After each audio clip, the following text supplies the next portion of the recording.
বন্ধুরা দেখো, আজকে তো মঙ্গলবার, তো আজকে আমি নিরামিষ খাই। তো নিরামিষের দিন চিন্তা পড়ে যায় যে কি খাবো। তো আজকে ভাবলাম যে চলো আজকে যখন অনেকগুলো কাঁঠালের বীজ আছে, তো এইটা দিয়েই আজকে দুটো প্রিপারেশন করব কাঁঠালের বীজে। তো দেখো, প্রথমে আমি কাঁঠালের বীজটাকে সেদ্ধ করে নিয়েছিলাম। তারপর দেখো আমি একটু ধোকার ডালনা রান্না করেছি, কাঁঠালের বীজ ভাজা আর টক ডাল। হ্যাঁ, আর এই যে যে বীজটা সেদ্ধ করেছিলাম, তো সেটাকে আমি মেখে নিয়েছি।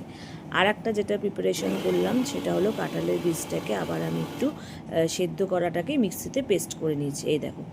আর এই যেই মশলাটা ঢালছি সেটা হলো পোস্ত বাটা আর লঙ্কা বাটা। তার মধ্যে দেখো একটুখানি সর্ষের তেল, কাঁচা তেল দিয়ে নিলাম, আর আন্দাজ মতো লবণ, আর হলো এই মিষ্টির জন্য একটু গুড়, কেননা মিষ্টি না দিলে কোনো কিছুই ভালো লাগে না। তো এইটা এখন আমি বানাবো, এটা হলো পাতুরি, কাঁঠালের বীজের পাতুরি। এর আগেও আমি অনেক ভিডিওতে এর আগের বছরেও দেখিয়েছিলাম। তো আমার এই পাতুরিটা খেতে ভীষণই ভালো লাগে।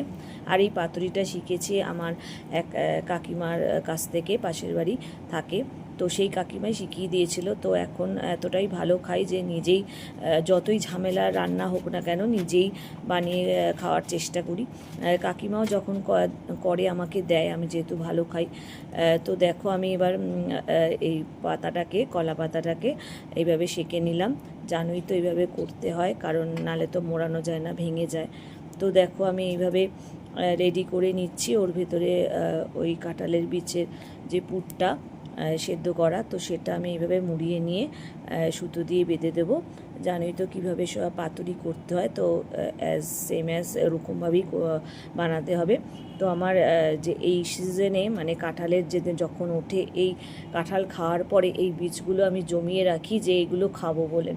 তো আজকে ওই কারণে তিন রকমই হলো। এক হলো কাঁঠালের বীজ ভাজা, আর একটা হলো সেদ্ধ করে সেটাকে আলুর মতো মেখে খাওয়া। তো আমার এইগুলো ভীষণই ভালো লাগে। আর নিরামিষের দিন সত্যি এগুলো, আর এটা নিরামিষ করেই করেছি, কিন্তু এর মধ্যে যদি তুমি আমিষের দিন করো তো চিংড়ি মাছও দেওয়া যায়। তো যেহেতু আজকে নিরামিষ, তো দেখো এটা পুরো রেডি হয়ে গেছে, এপিঠ ওপিঠ ভেজে নিয়েছি। এবার দেখো তোমাদের খুলে দেখাই। আজকে নিরামিষ হলেও কিন্তু খুব ভালোই রান্না করলাম। মানে কাঁঠালের বীজ দিয়েই 3 রকম আইটেম করলাম।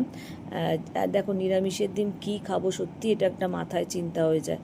তো আজকে সেই চিন্তাটা অনেকটাই দূর হয়ে গেল।